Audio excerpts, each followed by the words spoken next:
Notre thème est intitulé Natalis, c'est-à-dire Noël, la naissance qui a sauvé. Abordons au premier terme l'explication du mot Noël. Enlevons de notre tête que ce mot vient d'anglais. L'anglais parle de Christmas. Christmas. Mais le mot Noël vient de la comment vous appelez de la traduction latine.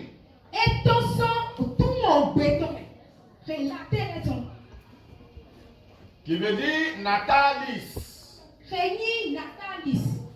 Natalis veut dire nouvelle naissance.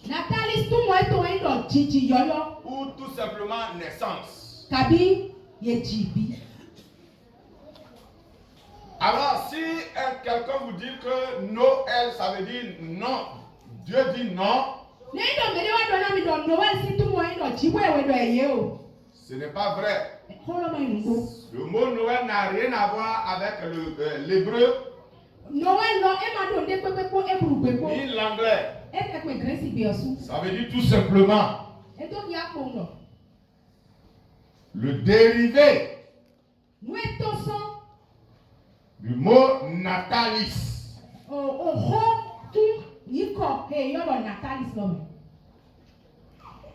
On va comprendre plus loin. L'histoire révèle que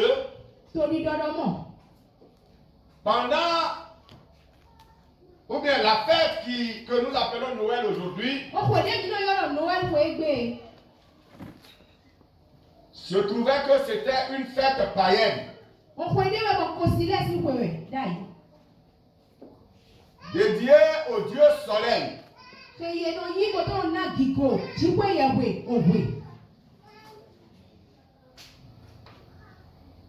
Et nous avons le nom de ce Dieu qu'on appelle solstice. Et nous avons deux solstices. Nous avons le solstice d'été. C'est-à-dire la période du 20 au 21 juin.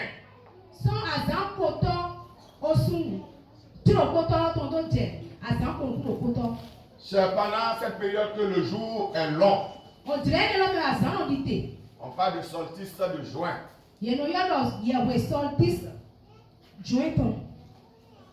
Il y a le solstice d'hiver. Entre le 21 et le 22 décembre.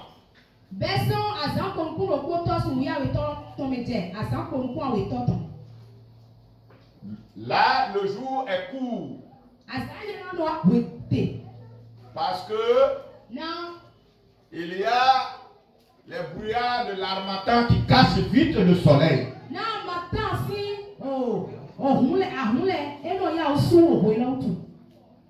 Les fêtes solstices marquent le retour de la lumière. C'est-à-dire, c'est pendant le solstice qu'on voit le soleil. Les païens appelaient cette fête-là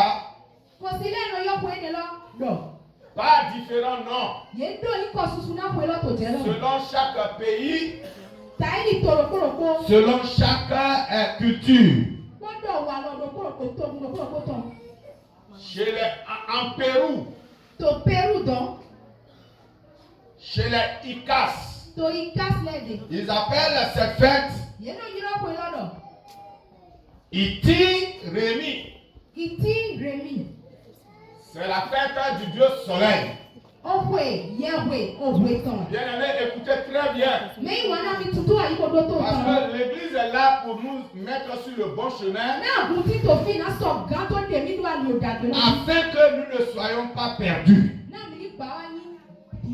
quelqu'un d'autre viendra maintenant vous prêcher autre chose. Et à cause de ça, vous allez quitter l'église pour dire non, papa ne nous a pas expliqué la vérité. C'est pourquoi je viens sur cette histoire. Pour que tous les enfants de Nuque dans le monde entier et l'église de Christ soient édifiés. Chez les Romains, ils appellent ce moment-là ou cette fête Saturnale. Ceux qui vous voyez les noms et on parle de Saturnin. Et en Rome, cette fête est célébrée le 25 décembre.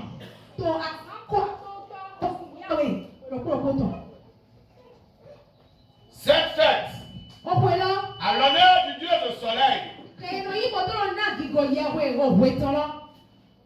l'église va la détruire. Quelqu'un me dit église. Quelqu'un me dit église. L'église va détruire cette fête-là. L'église va l'arracher. Ainsi, au 4e siècle, les figures de l'église, les figures, les personnes de l'église, et l'empereur Constantin vont adopter Natalis Christi. Est-ce que vous me comprenez? Vous ne me comprenez pas. Suivez-moi, ramenez votre esprit ici. Si vous ne connaissez pas l'histoire, vous allez vivre la foi sans fondement. Il fêtait le Dieu soleil. Et les Romains, qui est la base de l'église, va fêter ce Dieu soleil là le 25 décembre. Et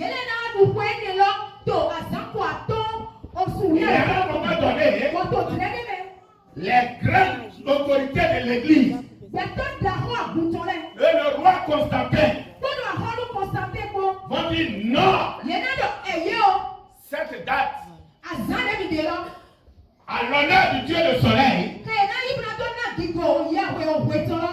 on doit la détruire.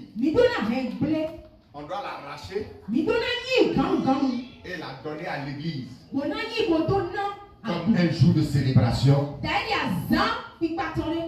de la lumière des lumières. Ça veut dire quoi? Pour l'église, le soleil qu'on célèbre par les païens n'est pas la lumière qu'il faut pour le monde. Et si on doit célébrer une lumière, le 25 décembre, ça doit être celui-là que Dieu a amené sur la terre pour éclairer le monde et non le Dieu soleil. Voilà la philosophie, la mentalité de l'église a institué Noël. Les recherches n'ont pas pu trouver avec exactitude la date de la naissance de Jésus. Ainsi, la date où les païens se sont accaparés du jour de Dieu pour célébrer un Dieu soleil,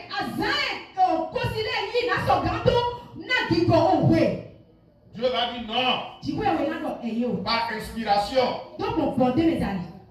Et Dieu va dire, cette date, je la détruis. Et je la fais passer pour la célébration de mon fils. La naissance de mon fils. La naissance de la lumière. Au point 3. Permettez que nous voyons un peu le sens spirituel de Noël. Est-ce que tout le monde a a compris maintenant que Noël n'est pas une fête chrétienne. Il n'est pas une fête biblique. Non. Mais c'est une fête chrétienne. Vous comprenez un peu? C'est-à-dire que, je donne l'exemple. Nous avons une fête instituée dans notre pays aussi comme ça. Les 10 janvier par exemple. L'église se lève pour dire s'il faut que tout le pays fête pour un Dieu. Ça doit être Jésus-Christ de Nazareth. Et l'église met une manifestation le même jour que leur jour. Et la manifestation de l'église va impacter le monde entier. Et cela va anéantir maintenant tout ce qu'eux ils faisaient avant. Voilà l'histoire même de Noël. Les païens n'ont pas donné le nom Noël. Non. C'est l'église qui a donné le nom Natalis. Natalie Christi. Pour dire jour de naissance de Christ. Dans le sens spirituel, on va comprendre les portées cachées, le mystère qui est dans toute cette histoire.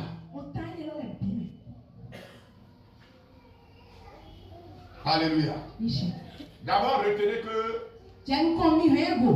le ciel et la terre appartiennent à Dieu. Donc il n'y a pas un autre Dieu qui peut lui arracher ça. Bien que cette fête ne soit pas biblique, Noël montre la puissance de Dieu utilisée par son église pour détruire la gloire de l'obscurité et ses œuvres.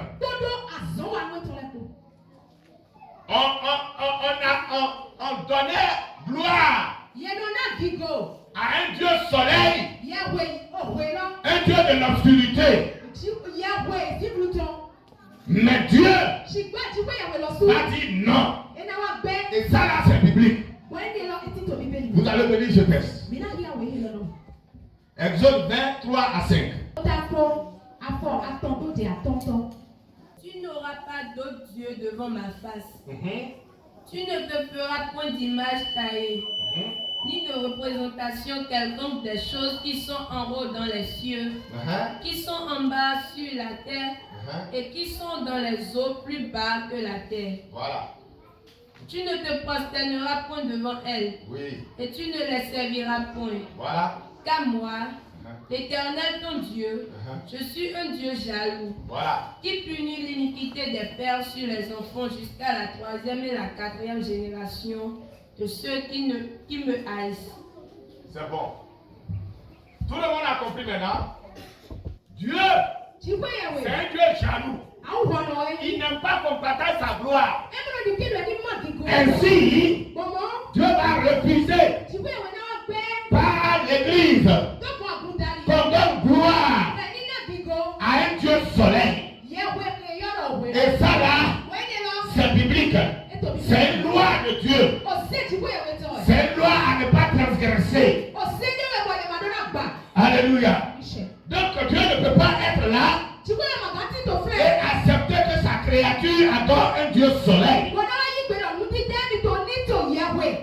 Alors maintenant, Dieu va susciter les gens pour arracher cette date. Bien-aimé dans le Seigneur, à partir de ce matin, tu vas arracher ta gloire. Tu vas arracher ta gloire. Parce que tu es l'enfant d'un Dieu qui ne partage pas sa gloire. C'est pourquoi, à chaque fois que tu veux te réjouir, il y a des esprits mauvais qui t'arrachent tes jours de gloire. Ce n'est pas normal. Si tu es un enfant de Dieu, tu ne dois pas permettre ça. Tu vas élever ta voix. Tu vas dire Éternel, reprends-moi mes jours. Reprends-moi mes jours. Redonne-moi mes jours. Reprends-moi mes jours. Redonne-moi mes jours. Bien-aimé, tu n'es pas présent ce matin ou quoi? Dis Éternel, reprends-moi mes jours. Redonne-moi mes jours. Reprends-moi mes jours. Redonne-moi mes jours. Élève ta voix et parle à l'Éternel. Mes jours de joie ne doivent pas être les jours de célébration des démons. Mes jours de joie ne doivent pas être les jours de célébration du diable. Je reprends mes jours de joie. Je reprends mes jours de prospérité. Je reprends mes jours d'honneur.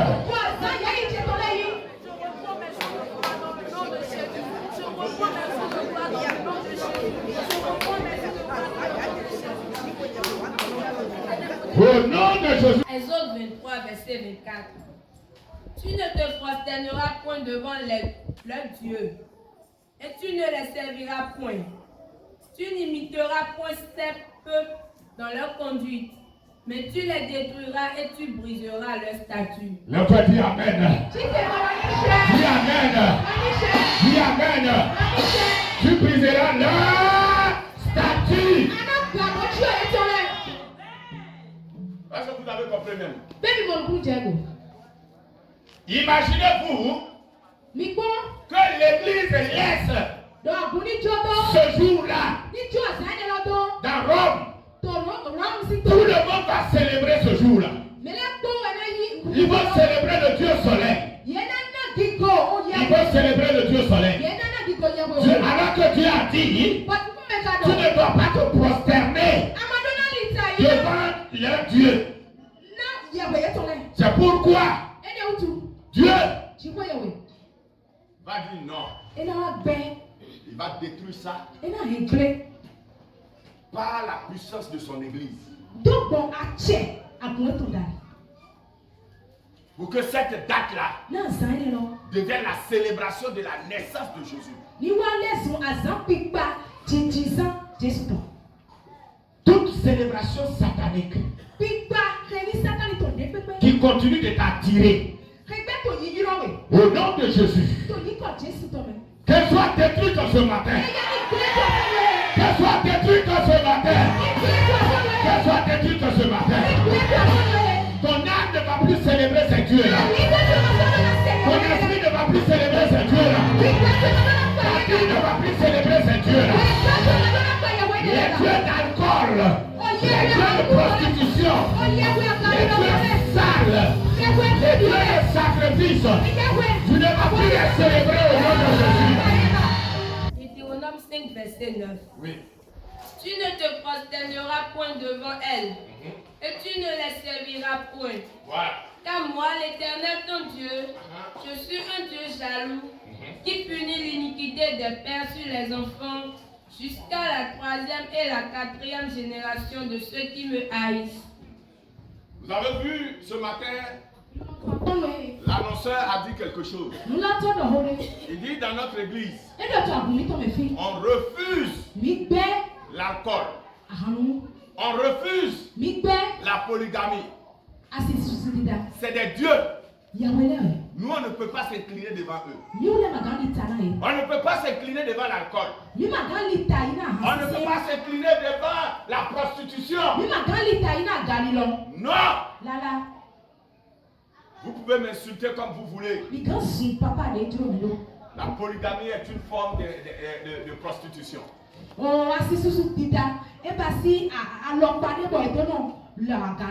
Demandez à la femme qui est venue là. Est-ce que c'est réellement l'amour qui l'a amené?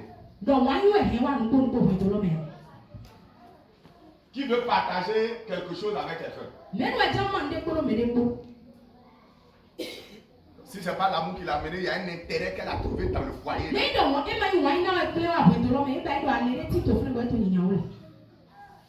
L'intérêt là peut être matériel.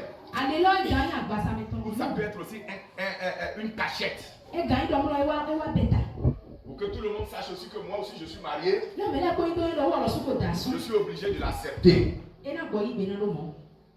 veut dire que tu te vends pour ne pas que les gens parlent de toi. Donc l'église ne peut pas accepter et s'incliner devant les dieux. Non.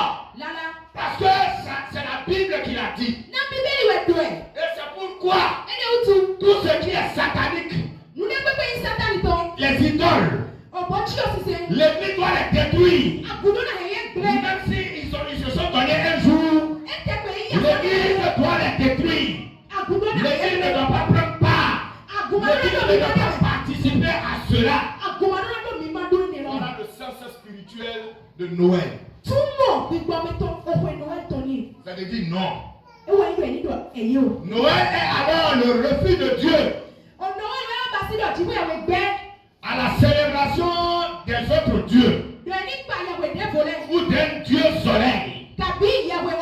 Noël est initié pour détruire cela. Non à cela. Noël est initié pour dire à l'église que aucun jour, même le soleil appartient au Dieu de Jésus-Christ. Donc c'est Jésus qu'il faut célébrer et non le soleil. Voilà le message spirituel que l'église apporte à l'humanité. Voilà le message spirituel que l'église donne au monde entier. Alléluia. Le problème de la date. Quel est le sens de la date de la naissance de Jésus? Est-ce que le 25 ou pas le 25? Là encore, c'est un mystère de Dieu. Nul ne peut prétendre connaître la date de naissance de Dieu. Nul ne peut prétendre connaître la date de naissance de Dieu. Personne n'est Dieu. Personne n'a vu Dieu pour connaître la date de sa naissance. Personne n'est plus âgé que Dieu pour connaître la date de sa naissance. On peut lui fixer une date, mais on ne peut pas dire c'est vraiment ça.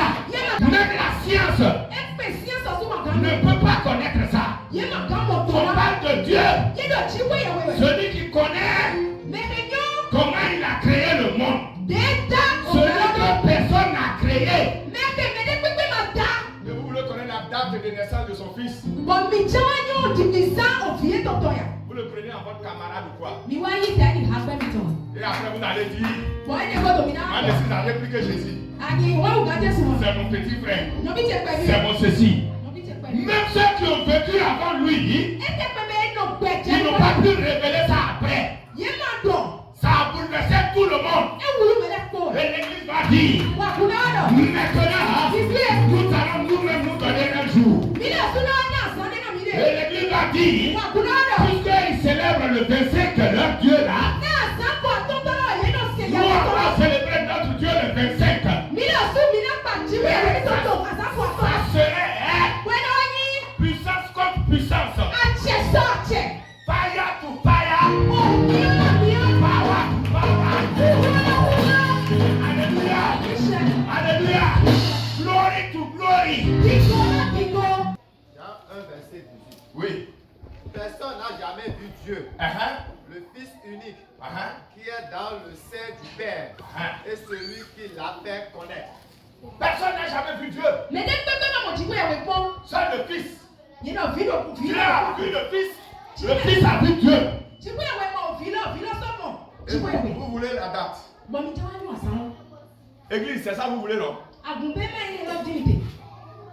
Vous voulez qu'on vous dise que Jésus est né le 2 décembre 2000 ans. Vous-même là, Regardez la distance entre sa naissance et nous. Est-ce qu'on peut encore se rappeler de ça? L'église ne peut que se donner une date. D'où le 25 décembre. Qu'elle a arraché des païens. Qu'elle a annulé la célébration du Dieu soleil. Même si Jésus n'est pas né le 25, le 25 décembre n'appartient pas à un Dieu satanique.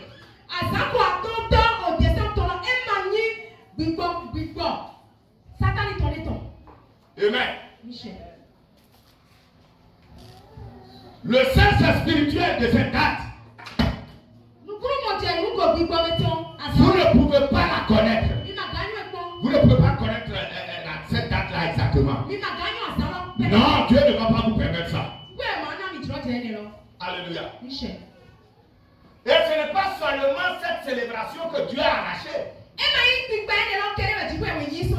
Même dans la Bible, il y a des célébrations que Dieu a arrachées. Et il a donné à l'honneur de son fils Jésus-Christ. Quelqu'un peut me dire amen, amen. Je vais vous citer ces célébrations-là maintenant. La Pâque. La Pâque. On appelait ça Pacha. La traversée. Et c'est une fête juive. C'est une fête culturelle juive. Comme rappelle le bienfait de Dieu. À la semaine passée, la mer rouge. Et ils célébraient ça. Ils célébraient ça. Ils mangeaient les pains sans levain. Mais Dieu va dire, ça, il faut que ça revienne à mon fils. Et le jour de la célébration de Pacha, Jésus sort du tombeau. Et ça annule en même temps la fête juive. Et ça redonne gloire à Jésus. C'est quelqu'un de vous ce matin. Dieu ne partage pas sa gloire. Quand tu es là, les autres gloires s'inclinent. Quand tu es là, les autres dieux s'inclinent. La Pâque ne sera plus une fête historique juive. Elle deviendra la fête chrétienne. C'est-à-dire la fête de la résurrection de Jésus. De même la Pentecôte. C'est-à-dire les prémices. Alléluia. Dieu va l'arracher aux Juifs et au monde entier. C'est pourquoi le jour de la Pentecôte, où tout le monde est réuni, le Saint-Esprit va descendre. L'église sera créée. Et la gloire revient à qui? À Jésus. À chaque fois que Dieu voit qu'on veut partager sa gloire, il fait apparaître la gloire de son fils.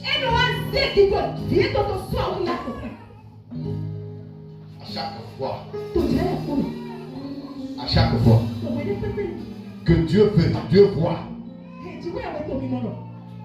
Ceux-là, ils veulent faire quelque chose. Regardez comment nous célébrons Noël aujourd'hui. C'est les chrétiens seuls qui négligent Noël. Le monde entier a commencé à accepter Noël. Regardez comment nous célébrons Pâques aujourd'hui. C'est les chrétiens seuls qui négligent Pâques. Mais le monde entier, à lundi de Pâques, regardez comment.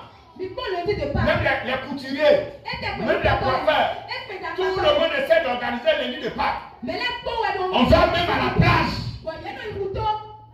Pourquoi on ne va pas à la plage le jour des autres fêtes là? La fête des autres là.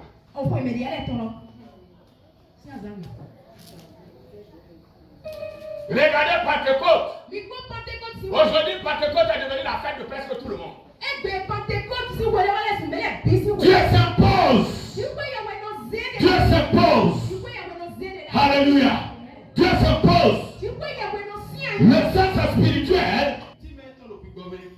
veut dire que Dieu est souverain. Il est souverain. Nul ne peut s'égarer à lui. Il est souverain. Ne discutez aucune date avec lui. Ne discutez aucune célébration avec lui. Jésus a célébré la Pâque. Et peut-être la Pentecôte. Mais la Pâque chrétienne, la Pentecôte chrétienne, Jésus ne l'a pas connue. Donc il n'a pas célébré aussi la Noël chrétienne. Car ce sont des institutions. Pour que ça ait le poids, il faut parler d'instituer. Les institutions chrétiennes. Vous savez que Jésus n'était pas chrétien. Jésus n'était pas chrétien. Non. C'est nous qui sommes chrétiens. Jésus a fait tout ce que les Juifs faisaient. Alléluia. Jésus a fait tout ça. Jésus, il a fait ce que la culture juive faisait.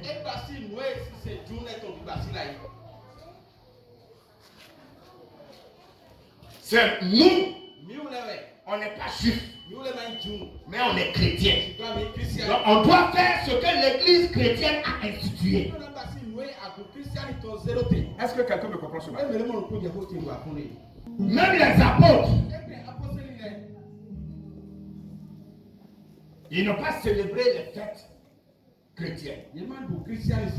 Parce qu'ils n'étaient pas chrétiens. C'est après eux que l'église est devenue une institution qui a mis en place tout ce qui est comportement, tout ce qui est enseignement de Jésus.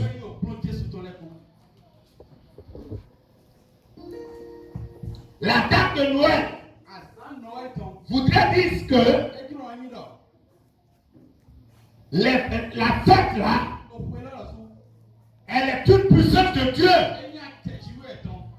Pour ne plus que les chrétiens fêtent le soleil. Oui, Noël doit être polémique. Car tout ce qui touche à Jésus est toujours polémique. Tout ce qui touche à Jésus, ça devient des débats. La conception de Jésus par sa mère, qui était une fiancée et vierge, a été polémique. Je suis dans Matthieu 1, 18 à 20. Lisez polémique là, vous allez voir. Donc ce n'est pas Noël seul. Non. Que ça ne vous étonne pas comme. Alors, comment? Un matin, bim, boum. Marie me dit, je suis enceinte. Alléluia. On peut faire ça? Marie, je t'ai touché une fois. Non, c'est le Saint-Esprit. Où? Il a pris par quelle porte? Sur quel lit? Saint-Esprit, il est où? Il a un sexe? Non. Marie dit non. Moi-même, je ne le sais pas. Vous voyez polémique? Dis à quelqu'un à côté de toi. Tu ne peux pas comprendre. Accepte seulement. Dis à quelqu'un, tu ne peux pas understand. Accepte seulement. Ouais, polémique là. C'est quelqu'un comme ça. Ça fait que les naissances ne va pas créer problème. Ça va créer problème. Après la conception, sa naissance aussi a été polémique. Je suis dans Luc chapitre 2, verset 6 à 7. Bon, donc dans tout le village. Même s'il n'y a pas place à l'hôpital, il n'y a pas place quelque part dans une famille où on peut mettre l'enfant là au monde. Et c'est dans une bergerie on va aller le mettre au monde. Vous voyez encore polémique? Dis ah! Dis ah! Dieu! Toi aussi, hein? Tu provoques trop! Amen. La conception, la naissance, c'est toujours problème. Sa souffrance, c'est problème. C'est un problème d'abord, c'est problème. Après sa souffrance. Vous voyez, pendant qu'il faisait les miracles, il y a des gens qui disaient, d'où lui vient cette puissance? N'est-ce pas? Il y a d'autres même qui le traitaient de Belzéboul. Toute la vie de ce monsieur-là, c'est polémique. Donc Noël doit être polémique. Chrétien a accepté que Noël soit polémique. On dit il est mort. Le troisième jour, on va là-bas. On dit il n'est pas là. On ne le voit pas. Bim, il apparaît. Il se montre. Me voilà. Emile, Motiwa, I am here. Bim, il disparaît encore. Les amis sont en train de marcher. Bim, il apparaît. Il dit c'est moi. On dit mais comment toi tu fais? Il dit mais je suis là. Il disparaît encore. Les gens sont en train de manger. Bim, il apparaît. Il prend leur pain. Il bénit. Il dit voilà ci, voilà ça. On le reconnaît. Bim, il disparaît. Un jour il est réuni. Et on le voit. Maintenant il dit je m'en vais. Il se lève. Et il dit comme film de Jet Li. Comme film de Jet Li. Et il se lève. Et il s'en va. Et il dit va revenir. Depuis combien d'années? Dit ah Jésus. Toi aussi hein. C'est celui-là que vous voulez comprendre. Mais lui-même il va vous dire quelque chose. Il dit heureux ceux qui n'ont pas vu et qui ont cru. Tu n'as pas vu la date, mais tu as cru qu'il est né. Il dit tu es heureux. Tu n'as pas vu sa mort, mais tu as cru. Il dit que tu es heureux. Bien-aimé dans le Seigneur, voilà le sens spirituel de Noël. Voilà l'histoire de Noël. Voilà comment nous devons comprendre Noël. On comprend Noël par la foi. Par la foi. Hébreux 11, 1. Qu'est-ce que la foi? Pourquoi Noël n'a pas disparu? Je vous parle du 4e siècle. Et nous sommes au 21e siècle. Ça fait combien de temps? Hein? 2021 ans. Qui est resté vivant pendant 2000 ans? Personne. Et Noël n'a pas disparu. Donc ce n'est pas vos prédications aujourd'hui qui vont changer Noël. Ce n'est pas vos pensées qui vont changer Noël. Ce n'est pas la recherche de la date qui va changer Noël. Non. Noël, c'est la naissance de Jésus. Et un chrétien qui ne célèbre pas Noël ne croit pas qu'il est né. Tu dis que Jésus est né. Mais quand on veut célébrer cette naissance-là, c'est quelle sorcellerie ça? Hein?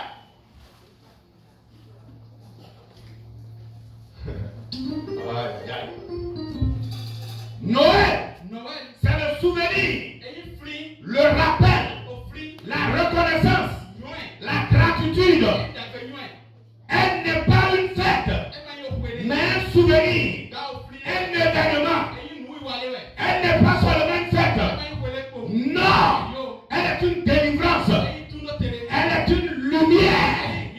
Noël, c'est une victoire de Dieu sur le Dieu soleil, de notre Dieu sur le Dieu soleil, de la gloire de notre Dieu sur la gloire de Dieu soleil. Et l'Église a bien fait pour instituer Noël à la gloire de Jésus. À la gloire de Jésus. Ceux qui se livrent pendant la fête de Noël, ça fait le problème. Est-ce que l'Église a dit d'aller se livrer? Est-ce que c'est parce que lui, il prend l'alcool que moi je ne dois pas être chrétien? Non. Noël a un sens spirituel profond. Ne pas célébrer la naissance de Jésus et célébrer sa mort, c'est une confusion. Tu ne célèbres pas sa naissance et tu veux célébrer sa mort. Comment on appelle ça? C'est pas la sorcellerie. Quand on parle de sa naissance, tu es fâché. Tu dis que les gens sont en train d'enseigner autre chose. Mais pendant la Pâque, tu es le grand pasteur qui dit recevez la puissance de la résurrection. Toi, tu ne dis jamais recevez la puissance de la naissance.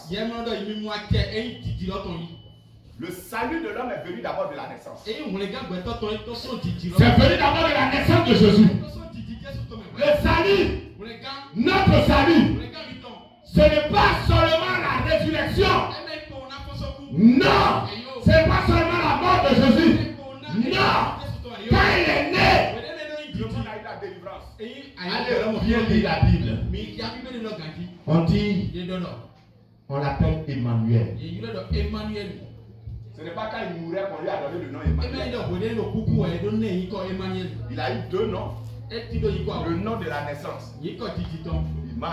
Emmanuel. Donne-moi l'explication. Et le nom de la mort. C'est le nom de la mort de Jésus. C'est Messie. Vous avez compris? Hein? Ça veut dire? Le nom de sa naissance, c'est Emmanuel. Dieu est descendu vers nous. Dieu est avec nous maintenant. Et le nom de sa mort, c'est Messie. Dieu nous a sauvés. On ne peut plus te trahir avec l'histoire. Non. Il a fallu qu'il naisse afin que nous soyons sauvés. Et il a fallu qu'il meure afin que nous soyons sauvés. Lève-toi. Va dire à quelqu'un qu'il a fallu qu'il naisse. Dis, il a fallu qu'il naisse afin que nous soyons sauvés. Et il a fallu qu'il meure afin que nous soyons sauvés. Dis, sa naissance, c'est le salut. Et sa mort, c'est le salut. Il est l'enfer et le